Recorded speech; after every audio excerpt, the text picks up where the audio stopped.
Welcome back, everyone. I'm so excited you're with us on 33 Founders today because I'm here with Reham Fagiri, the founder of AptDeco. Thank you so much for being with me today. Thanks for having me. So on average, an individual moves 9 times after they're 18. With that, of course, comes excess furniture that we want to sell and new furniture that we want to bring into our new place. Can you introduce us to AptDeco and the need you're fulfilling there? Sure. So AptDeco is an online marketplace for buying and selling furniture. If you're moving and let's say you're selling some of your pieces like couches or bedroom sets, you can list them on our site. We'll help you sell them. Once they sell, we'll actually pick them up with our own orange AptDeco vans and we'll deliver them to the buyer. The entire process is all done through us, so we're sort of like the middleman. It's pretty simple and pretty straightforward. I know that the simplicity comes out of some experiences that you had, not wanting to have the traditional experience that we've had in the past. Can you tell us about your own experience and when the aha moment was? Sure. So I was actually finishing grad school in Philadelphia and moving back to New York to start a job here and selling my furniture. And I'd done that on Craigslist quite a few times before as well. But this last time was sort of like I had to draw the line in the sand somewhere, and that was it. And I had some really bad experiences, some weird people coming to my apartment, and it was just very uncomfortable, especially for a single female living alone. And I just I started thinking like, hey, one, everyone's moving. A lot of my classmates were also having similar experience at the same time. And 2, nobody wants to lug furniture around. And 3, the fact that you have to exchange cash and have to deal with this awkward negotiation and the whole experience is really awkward from start to finish. Like, well, what if I just actually allow for the sale online, provide the delivery service, and also eliminate the cash exchanges, so I offer an online platform to do that. This would be a win-win, and yeah, that's sort of how it started, and I haven't looked back ever since. And on average, products that are listed typically sell within 10 days. Yes. That's amazing. It's exciting. It's a metric that we look at very closely. Obviously, when we started, it wasn't 10 days. It was like 20, 25, 30 days. And it keeps going lower. And, my goal is to be able to sell immediately. You list it and it sells within a day. That's ultimately what we'd love to see. I think we're getting there. If that's the case, I'll just start selling some of my friends' furniture without them knowing. Exactly right. We're getting there. It's always exciting. It's always exciting also to see first-time sellers when they sell their first item. They just get elated, like, oh my gosh, this actually works, and it's fun. I love seeing that. I know part of what you guys are doing is also very big on education because people just aren't as familiar with buying and selling used furniture. How are you educating the community on that and really making them think of, hey, this is a great option? That's a great question. So I think one of the things that people just don't understand is sort of the value of furniture and how do you value it. Also sort of the experience right now makes it really difficult to understand how furniture could be valuable. One thing we're doing is when we have sellers that come to our platform, we actually sort of guide them through the listing process. We help them with pricing. We help them with how do you take pictures from different angles. There's all these different sort of nuances that are important to help you even value your furniture higher than what you expect. And we see that the more photos you add, the more competitive pricing that you add, and we have enough pricing data now that we understand how items sell for. Goes a long way, and this is really what we're focusing on: is how do you add value to a market that right now doesn't even have enough value in it, and we know we can expand that significantly, which we're very excited about. You mentioned being so hands-on with the users who are coming onto your platform. You shared that's something that you learned from your time at Y Combinator. Why is it so important for you to be there for me as a user each step of the way? Listen, it's a community at the end of the day. You want to know that you're working with people, and you want to know that the effort that you're putting into what you're, as a user, if you're going to go and actually spend time listing your furniture, you want to know that it's actually going to be helpful. So we have to build that trust factor. We're obviously very new, and we still have a long way to go. If we don't handhold them, one, they're not going to be able to sell their furniture because it's probably going to be overvalued or probably with some pretty terrible photos. So it's sort of a win-win. We handhold you to help you make sure that you have your listings in the best possible form. And two, you'll be able to sell your furniture, which ultimately means that we'll be also able to make some revenue out of it. So it's sort of a win-win situation.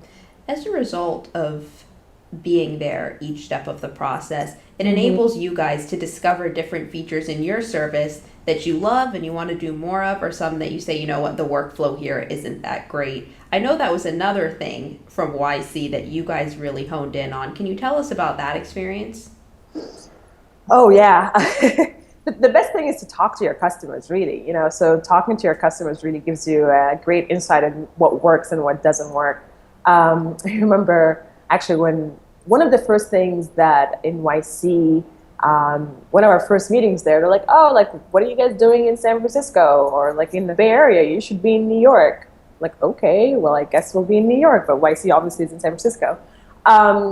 And part of it is because YC has this whole thing is like make something that people want, and you make that by talking to them. And so like, how do you talk to your customers? Like, I'm like, oh, am I going to be emailing them? Nobody's going to respond to me, So one thing I started doing was like passing out flyers outside of like prominent furniture stores in the middle of winter, mind you, just to see. These are my target customers. I wanted to see how they react to this notion of, you can buy used.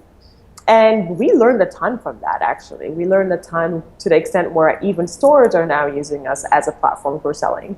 So it was a learning experience that we wouldn't have known had we not tried everything and tried to really just get in front of our customers in a lot of different ways possible. One of the ways that you guys are also helping your customers is with your Design for Me feature. Can you tell us about that? This actually also came from talking to our customers. So hopefully not outside in the freezing weather. No, not anymore. We try to avoid freezing weather, passing out flyers as much as possible. But so we had a bunch of customers who would just like, hey, like they would be on our chat function, for example. Hey, can you help me like pick the sofa? I'm looking for like a blue sofa. What do you think? My apartment looks like this. And we've just seen a lot of customers ask for help and guiding them just through the decoration process. So nobody's actually asked like, hey, you guys should just like provide this Design for Me feature and have designers, but we're like sort of put two and two together. And we launched Design for Me, which essentially is you tell us your style, you tell us your budget, upload photos of your room and also your dimensions, and we'll put together a curated list of furniture that meets your style and your budget. And it's been a huge success, and we're very excited about it. It's part of what we're focused on. We want to deliver things that people really want and will find value. So we're very excited about this feature. That feature really stood out to me because I think it goes directly in line with that education piece. And my aha moment when I was going through the survey for fun was, hey, now I can furnish my entire living room with used furniture. And before, I didn't even think of the possibility of buying used furniture. Right. And the great things are you also get to furnish your living room with furniture that comes from different places, so you don't look like a West Elm catalog or a Crate & Barrel catalog. What we see people who go buy brand new, they usually go into one store and like, okay, well, I'm going to buy my couch, my coffee table, side table, and maybe my rug because it's all here, and I'm just going to make it look like whatever the catalog examples are. It's just easy because you don't know any better. What we're offering is, you can have that collection, and you can have that sort of experience that you really want, and that will help you get that style that you really want, which is very exciting. I know that's some of the work that you guys are planning on releasing in the upcoming quarters is curating catalogs and tailored collections. Can you share a little bit about that? Curation is a big part of what we're doing. My whole goal is I don't want people to have to browse to page 10 to find what they're looking for. It should be simple. It should be based on your style. So we actually recently launched also styles. So now if you're filtering through any of our pages in a catalog, let's say you go to the sofas page, you can filter by your style. If you love traditional versus modern versus contemporary, what that means. Another thing we're looking to do is sort of bring that to the day-to-day consumer. Interior designers understand the difference and nuances between what is a modern versus what a traditional is, but day-to-day person probably doesn't know the difference. And so, one of the things we're working on is like, think Mad Men. If I tell you think Mad Men, you know exactly what it looks like. So these are the sort of the curation aspects that we're focusing on. Is our service is geared towards the everyday consumer who's not, who's budget friendly, who's also not necessarily looking for an interior designer or a sort of that really, really high-end experience. And how do you add that curation aspect that it makes sense for them, that they can actually curate their rooms the way they want to curate it. I love that you mentioned it in that way, that as a customer, I can curate it in a way that I want to, because when I was in school, my apartment literally was the most blank slate because I didn't know how to do it and I didn't want to. So I had a bed and a comforter and that was it, and a nightstand. But had I had AptDeco, it would have been so easy for me. And I think it's that simplicity that just sets you guys apart completely. It's so true. I think of my time in college too, and my time, even my first apartment here in New York, it was like a white couch, barely a rug, no wall I didn't even art. have a rug. No wall art, just because I'm like, well, I don't know what I want. Also, I don't have the money, and to me, like, this just seems like a lot of work. I'm only living here for a couple of years. It doesn't matter. And our goal is, even if you're in a rental, even if you're there for 6 months, you should feel like home. And it doesn't have to cost a lot of money. And it can be beautiful. And it can be your style. And it will be easy. That's really what we're focused on. If only you guys could come out just a couple years ahead of time. I know. I feel like, I'm like, if only when I was in college I had a service like that.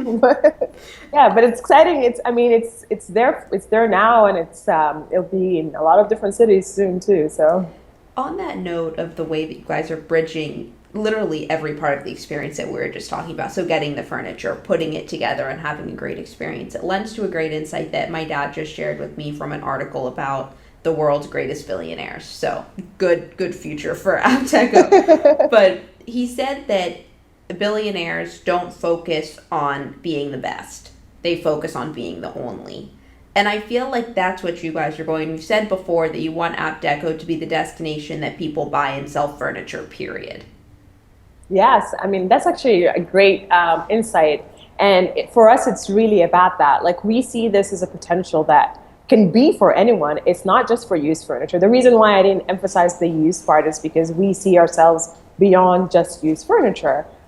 If you go today, and I sort of alluded to that earlier, and shop at you're looking to buy furniture, you have to go to like 5 to 10 stores before you sort of find everything that you're looking for. We're one of the very few places on the web where you can actually find over 500 brands in one place, and you can put that look that you're looking for without having to spend energy and browse different websites or even walk to different stores. We're very excited about the potential of that. I'm super glad you said, and I'm getting so excited about AptDeco because I have a friend who is getting ready to move into their first place, and they have spent, I think, the last 4 weekends and a ridiculous amount of time online, and they've had that exact experience. They can't find anything. It's frustrating, and it's also exhausting. Like, we see, especially like those sort of mid-tier to high-end brands like the West Elms and the Crate and Barrels of the world, and the Design Within Reach or what have you. We have such broad collections of them. Room and Board is another one, and people just love them. Whenever we always have different types of listings of them, but like, people are always we're seeing the type of collections people are putting together, and it's just really exciting to see the potential there. I want to spend some time going back just about a year to discuss your time at Y Combinator. It seems like you guys had an amazing experience, and you actually flew back and forth from New York and San Francisco. So Wednesday through Monday in New York and Tuesdays in Mountain View. Tell us about your time there. Wow, it was incredible. First of all, absolutely amazing experience. And sort of to back up a little bit, both my co-founder Colin and I, we come from really big corporate environments. We have a lot of experience. I have 7 years of work experience. I managed pretty large engineering teams before I left Goldman Sachs. That's where I used to work. And Colin, my co-founder, he ran a team of 22 people. So we come from pretty solid background of, know how to build teams, know how to build environments like that. Y Combinator was more about roll your sleeves and do the things that are unscalable. Where we come from, I'm like, okay, well, how do you make this scalable? So it was really great for us to break that sort of, you don't need to do things that are scalable from day one, and just try everything. Some things will work and some things will not. So when we first got to Y Combinator, our first meeting with one of the partners was like, oh, what are you guys doing here? You should be in New York City. We're like, oh, well, we're here because it's YC. You're here. We're here, and we thought we're supposed to be here. Like, no, you guys need to be where your customers are. And that's how the whole thing started. We were flying every week. Really didn't have homes. Both of us had rented our apartments because we thought we were going to be in California. And we were just sort of sleeping on our friends' couches, wherever a lot of friends have opened up their homes for us, which is amazing, in New York City. And we just tried different things. Like, I spent, for example, one weekend in New York passing out flyers in the streets. I spent another weekend just visiting people off of Craigslist and like talking to them and like understanding. They're just like, being bullish, trying to understand exactly what it takes and who these customers are. Great insights from it, and it's been absolutely tremendous. Can you tell us about the mentors that you worked with and what you learned alongside them? Oh, wow. We worked with Paul Buchheit and Kevin Hale very closely. We're still in touch with them. We talk to them at least once a month. They've been absolutely incredible. They just have such great experience. And I think that's just the whole thing with YC, because everybody is a founder. They've all gone through what we were going through, or what we're going through right now. They understand it to a level that most investors don't, because at the end of the day, they are also an investor. Very hands-on, gave great ideas. I think it was Kevin Hale who gave the idea, like, you should just pass out flyers. And I'm like, oh, why? Why should I pass out flyers in the streets? It's like, just try it. And it was absolutely helpful for us as well. The thing with YC is you sort of make it what you want. You can be very hands-on with your partners. You can be very hands-off with your partners. You get to control how often you want to meet with them. They recommend that you should at least meet with your partners once a week, but that's really up to you. If you don't set up the meeting, that's okay. Obviously, for us, it was very important because we wanted to go there and learn and sort of get as much out of it as possible. And we did everything we can to do that. I just had Grace Gary on the show, who's from WotC. They're also at YC. And she was sharing that one of the big things they learned was how to strip problems down and really focus on what you've got to focus on to grow and focus on the customer, like you've said. How did that amount for you guys? That's a great point, actually. It is. I think when you think about everything you have to do, it gets really overwhelming. And for us, we just sort of, what do we need to do? It was really simple. We need to grow 10% a week, every week. So what are we going to do this week to grow 10% from the week before? What are those incremental small things that we need to do, adjust, whether it's the product side, whether it's new marketing efforts or new sales efforts or outreach efforts, to just get that 10%. And when you think about it in that just simple notion of just growing 10% every week, it sort of distills everything else that you have, all the noise around you, because you don't have to worry about that anymore. I'm going to focus on growing. So if it means changing the product a little bit, and YC is great because they have a lot of great insights, and Kevin Hale is actually really good, also designer, UX designer. He helped us sort of like think about our user flows and what have you, and making small tweaks and changes made a big difference. When it comes to that mentality of just focusing on growth and the most important things, how have you prioritized that after YC? It's great. I mean, it's a great question. This is the same thing we focus on now. Is our metrics are a little bit different now. Obviously, we're bigger. Growing 10% a week from when a company of 0 is very different from growing like 100K or so. So for us, it's more about what are these key metrics that we care about here, and what does that mean? So whether it's how many listings do we have in our platform? How many do we need them to be by next month or so? How many customers do we need in our platform? What do our sales look like in a quarterly basis, in a month, in a yearly basis? the metrics are the same. We got to focus on the same metrics. We just have to like now look at a bigger holistic picture. And obviously we have a team behind it, which makes it exciting because we can do more. When it was just Colin, myself, and YC, it was just the two of us. So we were doing everything. And now we have a team, which is exciting. And we can really leverage their expertise and skill sets to do that. When it comes to that growth, your co-founder Colin had said previously that he feels there's 20 cities in the U.S. that you guys are a great fit for. Can you tell us about your expansion plans? Sure. So we look at all metropolitan cities are a potential market for us. Areas with a higher density, areas with obviously sort of what we think about, like how often people move is another metric that we look at. And most metropolitan cities is sort of have all of those factors. So we will be expanding to new cities in the imminent future within the Northeast, and we're very excited about that. And right now you guys pick up and deliver in New York, and you deliver to the Tri-City area. Yes. Perfect. Actually, no, we pick up, deliver within the Tri-City area. Tri-State, okay. The Tri-State area, which is New York, Connecticut, and New Jersey. Sort of the New York metro area. So when you think of New Jersey, you think of like Hudson County, which is sort of where like Jersey City and Hoboken are. Connecticut, we go up all the way to, I think we like Stamford. We've delivered to Stamford before, but it's not a core of our business. We do have sellers from there, but the core of our business is just Manhattan and Brooklyn, to be honest with you. It's just very, very focused. When it comes to maintaining that focus, what are the milestones that you guys have set in place for the end of the year and maybe the middle of next year? Ooh, it's a great question. Obviously, we want to take over the world. That sounds like a plan. Yeah, exactly. Our milestones are just to continue growing here in New York. We have some numbers that we want to hit in New York City, which we're actually on pace to hit, which we're very excited about. Also, we are looking to expand in a few more cities, so just putting together the plans to get there. And over the next couple of years, we want to see ourselves everywhere nationwide.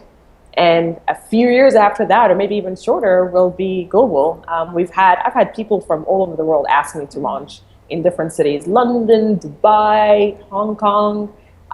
It's a problem that people have everywhere, which is very exciting, obviously, for us as a business opportunity. And we can't wait to be everywhere. I want to touch on that for a second.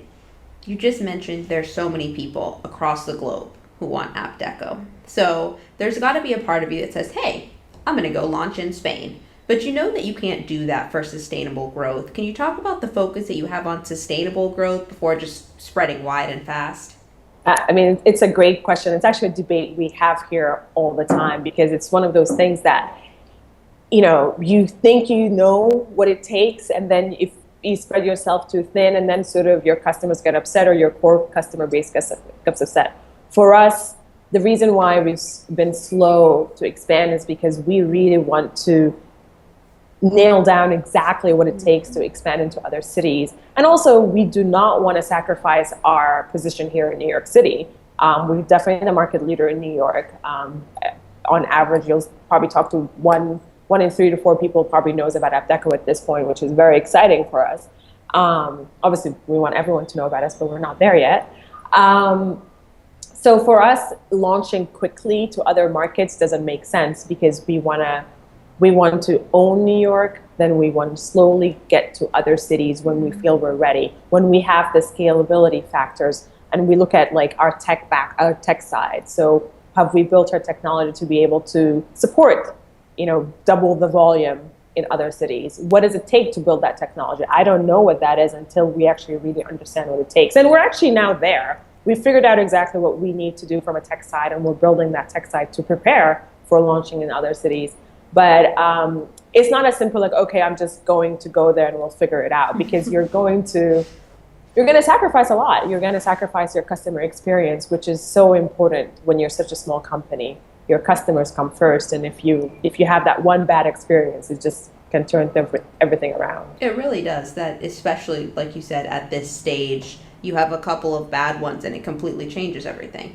Absolutely. And, it's like every time we have a negative experience, like a customer gets disappointed, whether it's the wrong item or our delivery guys are late, which is very rare that we have deliveries that are late. But when it happens, we all get upset because we want everyone to have such an amazing experience. We want to provide that sort of one-to-one experience that you can do with a small company like this. If we expand too quickly, you're not going to be able to provide that sort of level of experience that's important to grow organically.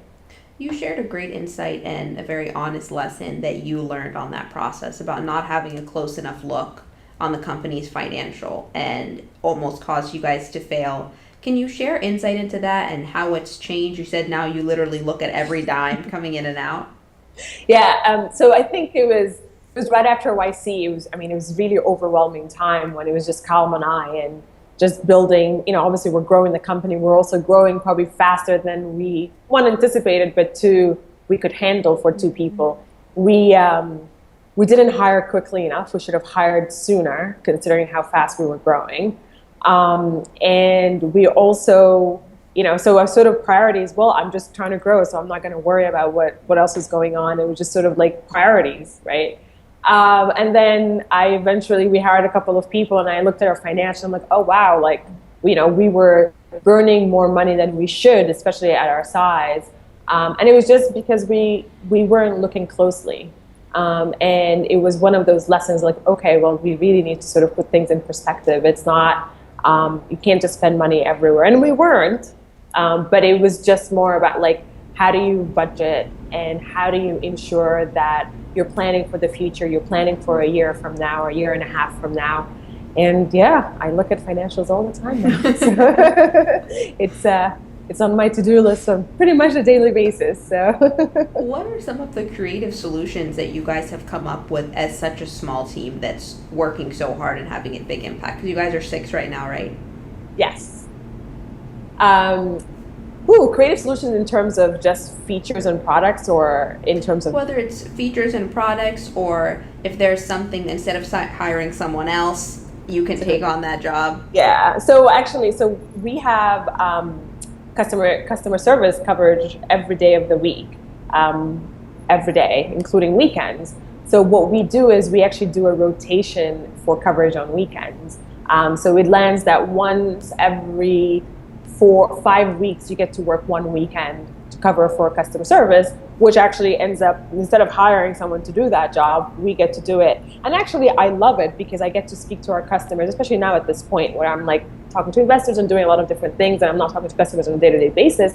I get to speak to customers on like a level that I understand exactly still what they need, understand what their frustrations are, understand what makes them happy, and can really refine our product, refine our messaging, refine our feature set to meet their needs. So it's something that I think no matter how big we grow is going to become a big part of our business, is sort of like having that level of support that everyone in the company gets to touch and see and speak to customers. That's a way to kill a couple birds with one stone. That's awesome. Yeah, which I actually did support last weekend, and it was, it's exhausting, but it's great. Do you miss the early days of really talking to the customers all the time? I do, but we still do. Our office is obviously very small, and like our customer experience team here sits right next to me, so I get to talk to them. And a lot of times, right now we're busy enough where we had to put together like a support matrix where everyone gets to jump in, because sometimes 4 or 5 people are doing customer support just because we need to, and preparing for what it means to scale and what have you. So I miss it, but I still get to do it, which makes me satisfied. When it comes to having a team of 6, what would it feel like if I walked into your office? What's the culture like? We're like a family. We really enjoy each other's company, which for us was very important. One decision Calum and I made when we were hiring is we got to hire for fit more than for experience. You just got to have people who are smart, who can figure it out. And that is really sort of been our culture, and our hiring process has been incredible. Just to give you an example, we have a civil engineer who's now doing our marketing. We have a one person who used to build art cars for Burning Man, now doing our customer service. And, we have one who used to work for Obama campaign, now he is doing, so like we have from everywhere. From everywhere. So it's not about like what you've done in the past, it's about how excited you are about what we're doing. It's about how, if you can figure it out. So, and building that culture is so exciting. We actually, tomorrow, all of us, we're going to one of our teammates' places. His dad is cooking for us. Like, this is the type of family we're building here, which is very excited about. Yeah. You've mentioned that familial vibe comes from your culture back home in Sudan. What are some of the core things in the early days that you want to establish now? So, you're going to someone's dad's house next week. What are some of the traditions that you guys have that make it feel like a family? Oh, so we do weekly, actually we do monthly dinners where everyone in the team gets to pick like their favorite cuisine or something that they have some sort of affiliation with as children, because everyone comes from different places. Very cool. That's one thing that we always do. So we also do like weekly breakfasts that sort of like bring everyone together. We do team lunches where we just sort of turn off the phone for an hour and like just sit down and have a conversation and eat lunch together, because it's just so busy. You forget that sometimes you just need to just have that one-to-one connection. And we're really trying to maintain that balance. For us, it's like, I don't care what time you're coming into the office. I don't care what time you leave. Obviously, I don't want you to work 24 hours, but as long as you get your work done. So if you need to go and get some errands done, or if you need to go to the gym in the afternoon for a couple of hours, be my guest. Actually, go to the gym. I'm happy when you go to the gym. It makes you better and makes everyone gets excited too. Can you touch on that a little bit more from the side of, so technically you guys are all sitting together all day and working. So you're together. But there's a different type of togetherness that comes, like you said, when you turn off the phone and you have one-on-one time. Why is that so important to your growth? You've got to, I'd say you have to connect with people in a human level, in a level where you just don't see them as just co-workers, because you have to trust people, and to build a team that's going to grow and sustain this type of growth. We're growing fast. We probably could be a team of 15 right now, but we're not. And there's many different reasons why we're not doing that. One is financial, but it's not just financial, because we know we can build a lean company, and we don't believe that you just bring in more people that will impact your culture very quickly is not the right solution, in our opinion. So that's why we choose not to hire very quickly. So building that relationship in a one-to-one makes a big difference. Going to those dinners or having lunch and just talking about what's going on in their lives. It really brings that closeness that you need in a company to sustain the good and bad. There's days that are amazing, but there's days that everything is going wrong and you just want to like go hide under a blanket somewhere, and we'll just do it together. On an even deeper level for that is the relationship that you have with your co-founders who lead the helm of AptDeco. I loved researching everything you guys are working on because it came up so many times from both ends. Each of you and Caleb, saying, we love working together. Couldn't do it by myself. So glad it's the two of us going at this. Can you tell us about your relationship and how that's evolved? You know, it's funny. We've always talked about that. And we, like recently, we actually sat down and we're like, hey, like if there's anyone else you would work with, who would that be? And it was, for us, we just realized that it's hard to find people that you want to work with and like enjoy, and your friends day in and day out. Day in, day out. It's like more than a marriage. I mean, I can't even imagine. But for us, like we have mutual respect for one another in a lot of different ways. We've been friends for a long time. We've actually worked together in different capacities in the past. And when we started this company together, you know, it just made sense. We come from very different experiences. We both bring a lot of different things to the table that complement each other. For example, Colin is actually, I would say that he's led a lot bigger teams, so he knows how to manage a lot better than me. And I can admit when I don't know what if I need help, and he's sort of leading that side of it.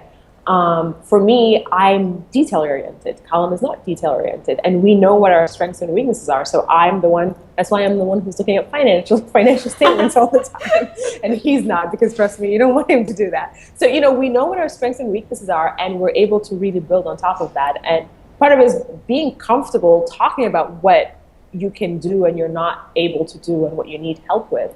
And because we have that respect for one another, we're really able to do that. Awesome. All right, 2 last questions. Cool. The first one is, we're going to fast forward 5 years, and there's a huge cover story. I'm talking about like the cover story, and then we know they have the double features inside. Yeah. So the big one. It's coming out about AptDeco. What do you want the headline to be, and what do you want the photo on the cover to be? Wow, it's a great one. I would say AptDeco is global and everyone is using it. That's probably what it is. And the photo will probably of just people showing someone's home and with an AptDeco truck in that back or something like that. Just showing like what we're able to offer and what we're able to really accomplish and provide for everyone who's living in a home, which is essentially everyone in the world. Okay, so I think it should be a globe in the center and then a collage of all the different There pictures. you go, exactly, okay. Right? Well, I don't want it to be tacky, so. All right, so we'll co-design. Yeah, exactly. All right, last question. What's one question, Reham, that you've always wanted to be asked but nobody's ever asked you? Could be personal, professional, something you did when you were 7. Wow. That's a good question. You give some really interesting answers. I never know what I'm going to get.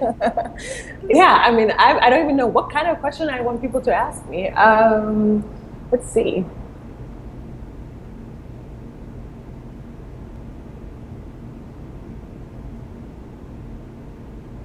Huh.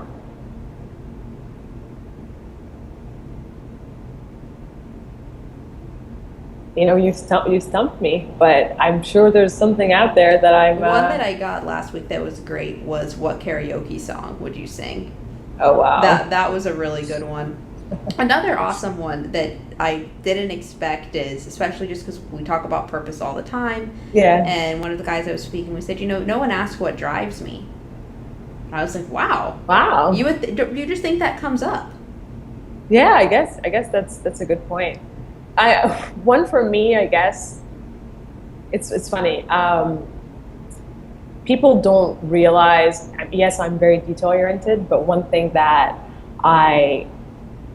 when you hang out with me a little bit, you'll realize that I don't know music well at all. And I wish people would ask me, like, why is that the case? I actually have an answer for it. Oh, why? But there's a lot of things going in my head at the same time, so I can't actually focus on listening to the words themselves, which is something that like I wish I could explain to people, because like if I'm like out and I'm like, oh, I love this song, I just don't know any word.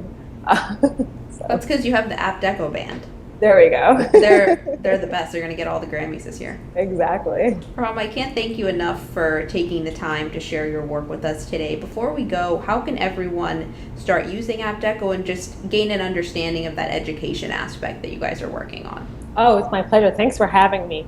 So you can just visit aptdeco.com. That's APT for Tom, DECO.com, and just get started there. And find us also by phone, email, and our chat help. We're always here helping. Literally on the weekends too.